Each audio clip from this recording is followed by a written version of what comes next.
বন্ধুরা, আমি রাধিকা। আমার পরিবারে আছে আমার বয়স্ক শ্বশুর শাশুড়ি, স্বামী এবং আমার একমাত্র ছেলে আর এক মেয়ে আছে। 2024-এর কথা। সে বছর আমার ছেলে পুজোর ছুটিতে কলকাতা থেকে গ্রামের বাড়ি এসেছে। রাহুল তখন সবেই ইন্টারে পড়ে। একদিন বিকেলে দুপুরের খাবার খেয়ে সবাই ঘুমিয়েছে। আমি সাধারণটা দুপুরে ঘুমাই না। খাওয়া দাওয়ার পর আমি বসার ঘরে টিভি দেখছিলাম। এরপর বিকেল 5টা বাজতেই দোতলার রান্নাঘরে সবার চা বানাতে উঠলাম। আমার শ্বশুর শাশুড়ির বয়স প্রায় 80-85। তারা দুপুরের ঘুম সেরে সাধারণত বিকেল 5টা সাড়ে 5টা নাগাদ বিছানা থেকে ওঠে, তারপর চা খায়। আর গত বছর হেলথ রিলেটেড ইস্যুতে আর্লি রিটায়ারমেন্টের পর ছেলের বাবাও সাধারণত দুপুরে একটা পেশ করে ঘুম দেয়। উঠতে উঠতে তারও 5টা সাড়ে 5টা যায়। আমাদের বাড়িটা দোতলা। একতলায় 2টো বেডরুম, একটা ডাইনিং রুম আর একটা ওয়াশরুম। দোতলায় আর একটা ছোট বেডরুম, একটা ওয়াশরুম আর একটা রান্নাঘর। রাহুল কলকাতা থেকে ছুটিতে বাড়ি এলে সাধারণত দোতলার ছোট ঘরটাতেই থাকে আর উপরের ওয়াশরুমটা ব্যবহার করে। উপরের ঘরটা একদম আলাদা হওয়ায় রাহুলের পড়াশোনার সুবিধা হয়। যাই হোক, আমি সবে গ্যাসে চা বসানোর তোড়জোড় করছে। তখনই আচমকা রাহুল আমাকে পেছন থেকে আঁকড়ে ধরে। কি হচ্ছে সেটা বুঝতেই আমার কয়েক সেকেন্ড সময় লেগে যায়। ওর এরকম আচরণে আমি ঘাবড়ে গিয়ে বললাম, কি করছিস রে তুই? তুই কি পাগল হয়ে গেছিস? মনের নিচে তোর বাবা রয়েছে, ঠাকুরদা ঠাকুরমা রয়েছে। ও বলল, ওনারা সবাই ঘুমাচ্ছে। আমি একটু আগেই দেখে এসেছি। তুমি তো গ্রামে থাকো, তুমি আর কি জানবে বড় শহরে কি হয় না হয়। আমি বললাম, কি বলছিস রে তুই? ও বলল, এতে এত অবাক হবার কি আছে? ঘরের কেউ বুঝতেই পারে না, কিন্তু দুজনেই যা আনন্দ পাবার পায়। আমি বললাম, কি শস, ওদের এরকমও হয়? আমি তো এসব জন্মে শুনিনি রে। তুই যা বলছিস শুনে তো আমার মাথা ঘুরছে রে। ও বলল, ধর তুমি যে, কি বলো না, এসব তো ভগবান উপহার। তাছাড়া এই বলেও থেমে যায়। তখন আমি ফিস করে বললাম, তাছাড়া কি? ও ফিস করে বলে, বাবা তো এখন একবারে বুড়ো হয়ে গেছে। 2 বছর আগে স্ট্রোকটা হবার পর থেকে তো একদমই গেছে। আমিও কথা শুনে লজ্জা পেয়ে বললাম, নিজের বাবার সম্পর্কে এসব কথা কি কেউ বলে? ও বলল, না বলার কি আছে, সত্যি কথা শুনতে ওরকমই লাগে। তুমি তো বাবার থেকে বয়সে কত ছোট। দাদু আর মামারা গরিব বলে পয়সার জোড়ায় বাবা তোমাকে বিয়ে করে নিল, না হলে এত বয়সের ডিফারেন্সে কেউ মেয়ের বিয়ে দেয়? শুনেছি তুমি তো ক্লাস 9-এ পড়তে, বাবা যখন তোমাকে বিয়ে করে এই বাড়িতে নিয়ে আসে। আমি বললাম, ছাড় ওসব কথা, এত বছর সংসার করার পর ওসব ভেবে লাভ কি? সবই আমার ভাগ্য। ও বলল, দুঃখ করো না, আমি তো বড় হয়ে গেছি। তোমাকে এখনো যা দেখতে, তোমার আমার আরও একবার বিয়ে দিয়ে দেওয়া যায়। এত তাড়াতাড়ি তোমাকে বুড়ি হয়ে যেতে দেব না। আমি ওর কথা শুনে হেসে বললাম, তাই বুঝি? ও বলল, কেন, তুমি কি আয়নায় নিজেকে দেখো না নাকি আজকাল? আমি বললাম, আমি বাড়ি থেকে আজকাল বের হই কোথায় যে আয়নায় নিজেকে দেখব? তোর বোন আর জাদু দিদাকে নিয়েই তো আমার সারাদিন কেটে যায়। ও বলল, ঠিক আছে, আমি তোমাকে এখন সুখী দেখতে চাই।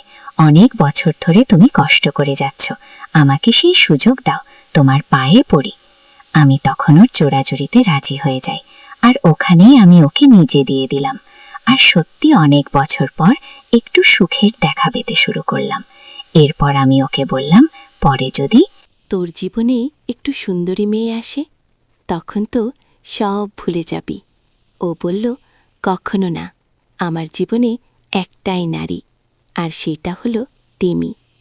আমি বললাম, দেখা যাবে। ও বলল, বাবার অবর্তমানে বাবার সব সম্পত্তি তো ছেলেই পায়। তাছাড়া তুমি তো বললে বাবা আর বেশি দিন নেই।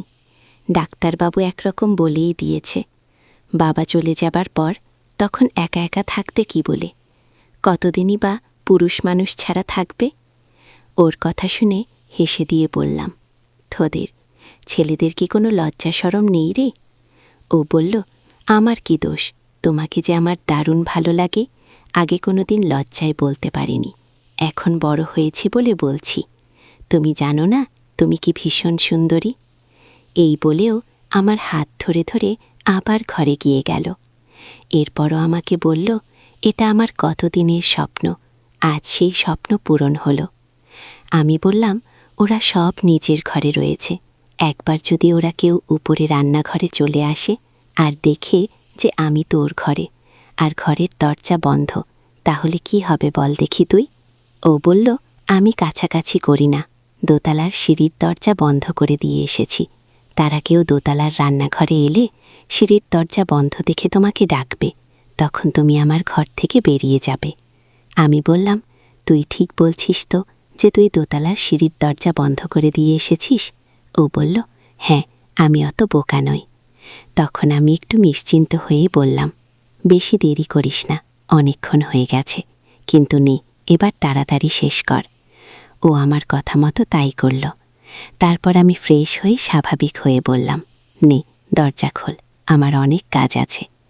ও তখন দরজা ছিটকিনি খুলে দেয় আর বলে, আবার হবে তো? আমি বললাম, সে দেখা যাবে, তবে রোজ রোজ চাইবি না কিন্তু, সময় সুযোগ হবে মাঝে মাঝে, তা না হলে তোর পড়ার সময় সবই উঠবে। তখন ও বলল, কিচ্ছু উঠবে না, আমি কথা দিচ্ছি, প্রমিস।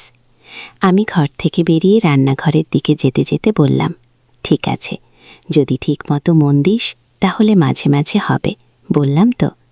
আচ্ছা, এখন চা খাবি তো? ও বলল, তাই একটু খাওয়া যায়। আমি রান্নাঘরে যেতে যেতে বললাম, ঠিক আছে, তাহলে সিঁড়ির দরজাটা খুলে দে, আমি চা নিয়ে আসছি। তো বন্ধুরা, ভিডিওটি আজকের মতো এখানেই শেষ করলাম।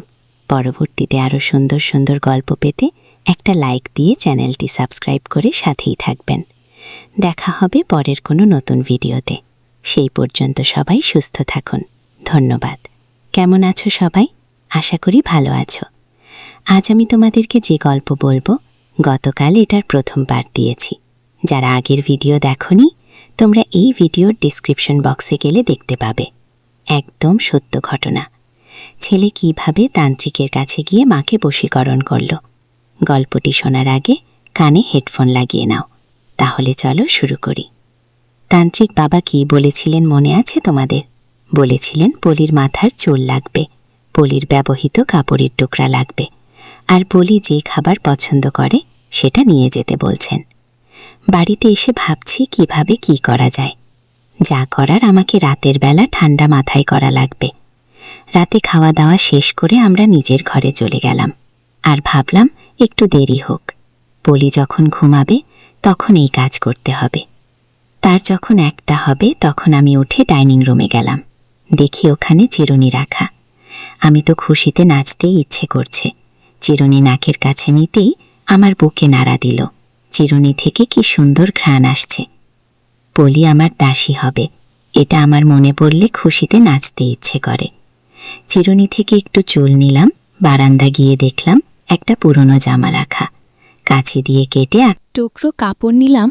আর পলি তো ঠান্ডা জাতীয় খাবার পছন্দ করে, তাই ভাবলাম যাওয়ার সময় একটা 7 আপ নিব।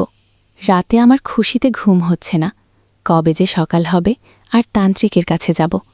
গতকালের মতো আজও সকালে ঘুম থেকে উঠে পড়লাম, দেখলাম পলি এখনও ঘুমে। আমি ভাবলাম আর কয়দিন অপেক্ষা কর, তুই আমার সাথে ঘুমাবি।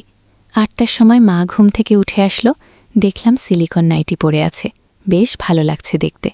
আম্মা বললেন, আকাশ, তুমি এত সকাল ঘুম থেকে উঠে পড়েছ? আমি বললাম, হ্যাঁ মা, আজও কলেজে সকাল যেতে হবে। মা বললেন, ঠিক আছে বাবা, তুই রেডি হয়ে নে, আমি নাস্তা বানাচ্ছি। মা নাস্তা বানানোর জন্য গেল। গোসল করে আমি রেডি হয়ে খাবার টেবিলে বসে রইলাম। একটু পর মা নাস্তা নিয়ে আসলো। আমি আর মা একসাথে নাস্তা করছি। আমি লুকিয়ে লুকিয়ে দেখতেছি আর মনে মনে ভাবতেছি আর কয়দিন অপেক্ষা করি, পলি সব কিছু আমার হবে, আর লুকিয়ে দেখতে হবে না। নাস্তা করে সাথে সাথে আমি এসব নিয়ে বের হয়ে গেলাম। যাওয়ার সময় একটা 7 আপ নিয়ে গেলাম। আমাকে দেখে তান্ত্রিক বাবা বললেন, বাবা, তুমি কি সব কিছু আনছো যা কিছু বলে দিছিলাম? আমি বললাম, হ্যাঁ বাবা, আনছি।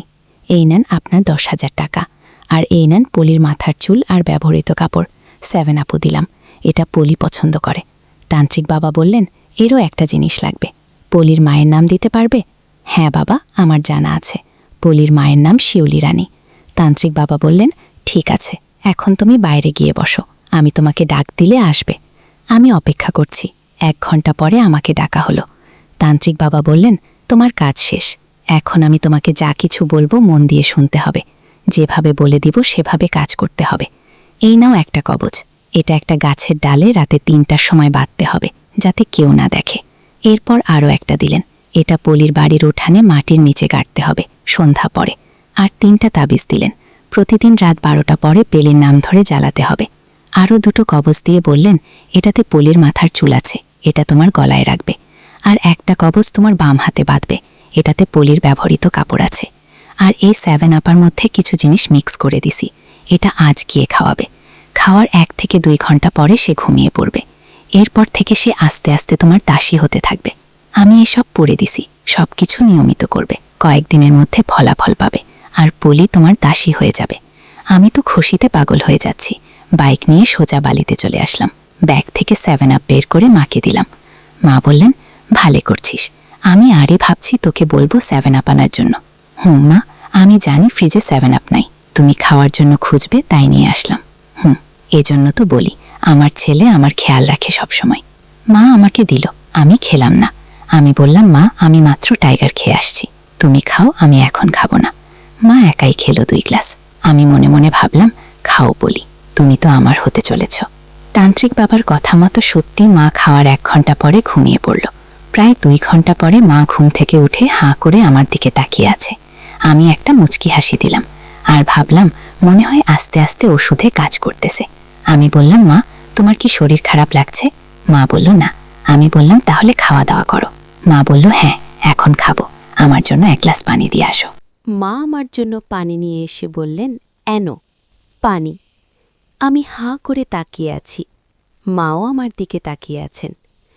মনে হচ্ছে আমার ভেতরে হার্টবিট বেড়ে গেছে এমন কথা শুনে। আমি দেখতে পাচ্ছি মা একটু একটু পরিবর্তন হচ্ছে। আমি বললাম, যাও আগে গোসল করো, তারপর খাবে। আমার কথা মতো বলল, ঠিক আছে বলে মা চলে গেল গোসল করার জন্য। এমন কাণ্ড দেখে আমি তো একবারে খুশিতে নাচতে ইচ্ছে করছে। ওয়াও, পলি রানী আমার দাসী হতে চলেছে। আজ রাতে 3টের সময় ঘুম থেকে উঠে কবচটা গাছে বাঁধতে হবে আর মাটিতে কাটতে হবে। আমি একটা সুতা নিয়ে একটা তাবিজ গলায় দিলাম, আর একটা বাম হাতে। এখন আমার প্রত্যেক মুহূর্তে আনন্দ লাগছে, ফুর্তি লাগছে। বুঝতেই তো পারছেন পছন্দের মানুষকে পাওয়ার আনন্দটা কেমন লাগে। বন্ধুরা, আমার খুব ক্লান্ত লাগছে। তোমাদের জন্য অনেক কষ্ট করে ভিডিও বানাই। লাইক কমেন্ট করে জানিয়ে দিও কীরকম ভিডিও চাও। আজ এই পর্যন্ত। পরবর্তী পর্বে আরও মজা পাবে শুনে। পার্ট 1 যারা শোনোনি তারা ডেসক্রিপশনে লিংক দেওয়া আছে, দেখে নিও। পার্ট 3 ভিডিও পেতে আমাদের ঝুমি ভয়েস স্টোরি চ্যানেলটি সাবস্ক্রাইব করে রাখুন, আর কমেন্ট করে জানিয়ে দাও পার্ট 3।